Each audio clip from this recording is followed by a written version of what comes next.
Hey there everyone, I've got some news that might be a bit of a downer, especially if you're a budget gamer or still playing on a PS4.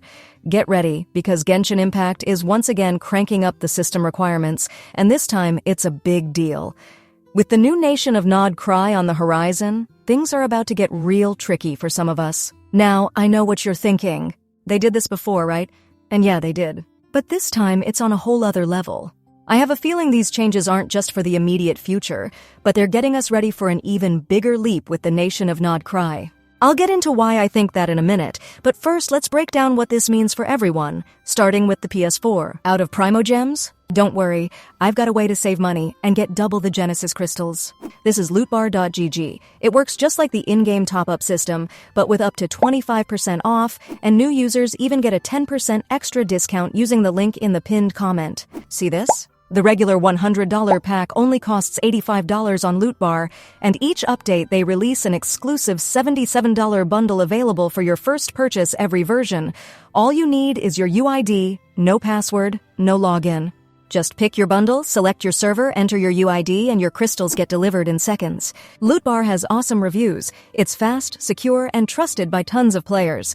If you're planning to recharge for Genshin Impact, Star Rail, or Wuthering Waves, don't waste your money. Click the link in the description or pinned comment and top up now with Lootbar. Safe, fast, and way more affordable.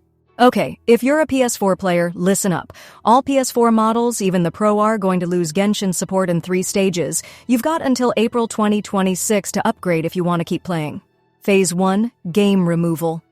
On September 10th, 2025, which is right around the time the Nod Krai update drops, Genshin will be yanked from the PlayStation Store on PS4. The good news is, if you've already downloaded it, you can still re-download it anytime from your library. The bad news is, if you've never downloaded it before that date, you'll be locked out. So, here's your first major takeaway. If you have a PS4 and want to keep your options open, download Genshin at least once before September 10th, 2025. Phase 2. Goodbye to purchases. Fast forward to February 25th, 2026. This is when all in-game purchases will be delisted for PS4 players. You won't be able to buy anything from the PlayStation Store or the in-game shop. Anything you bought before this date can still be claimed, but you'll have to log in on your PS4 while the game still works. My advice? Don't buy anything on your PS4 after 2025.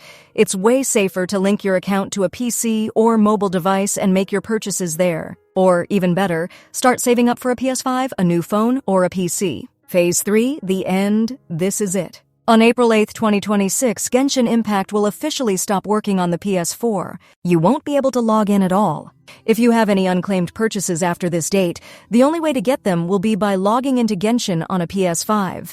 They specifically mention a PS5, so we're not sure if logging in on a PC or mobile will work for those purchases. If you're in that situation, your best bet is to contact customer support. Now, a quick reminder about linking your account.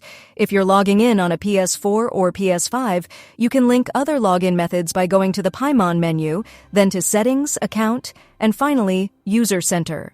Also, starting on December 17th, 2025, even if you're on an old, unupdated version of the game, a binding prompt will pop up periodically on your screen, just to make sure you don't forget. Okay, let's move on to mobile and PC. The changes here aren't as dramatic as with the PS4, but they're still worth noting. For Android, the minimum requirements now list specific chip models, and you'll need Android 10 or higher, up from Android 8. For recommended specs, you'll want a Kirin 980 or a Snapdragon 855 or better, and Android 12 is now the recommended OS. For iOS, both the minimum and recommended specs now require iOS 13 or above. The recommended series has also been bumped up from the iPhone 11 to the iPhone 12. So, in short, if your phone could handle the last major update, you'll probably be okay for the next one. You might notice a few small performance dips, but the biggest change is that older Android versions might lose compatibility. As for PC, here's a quick rundown of the minimum specs. You now need Windows 10. Windows 7 and 8 are no longer supported. The CPU requirement has jumped from a 4th-gen Intel i5 to a 6th-gen Intel i5 or an AMD equivalent. For your GPU, you'll need a GTX 1050 or an AMD equivalent, up from a GTX 1030. Integrated graphics have also been upgraded to an Intel Iris Xe or equivalent. The recommended specs for PC remain the same, which is a bit of a relief. They're also officially recommending that console players use a PS5 or Xbox Series XS. So, these changes aren't a huge surprise, especially after the last update. But here's my theory. I don't think these current requirements are the final form. I believe they're setting us up for an even bigger shift when the next major nation drops. Since PS4 support is getting completely cut off by then, it makes perfect sense that we'll see a massive jump in requirements. The developers won't have to hold back for older hardware anymore. So if you're still on a PS4 or a low-end phone or PC, now is the time to start saving up. You'll want to be ready for what's coming after Nod Krai. What do you all think about these changes? Let me know your thoughts down in the comments. And while you're there, be sure to hit that like and subscribe button, and don't forget to turn on notifications so you don't miss out on anything.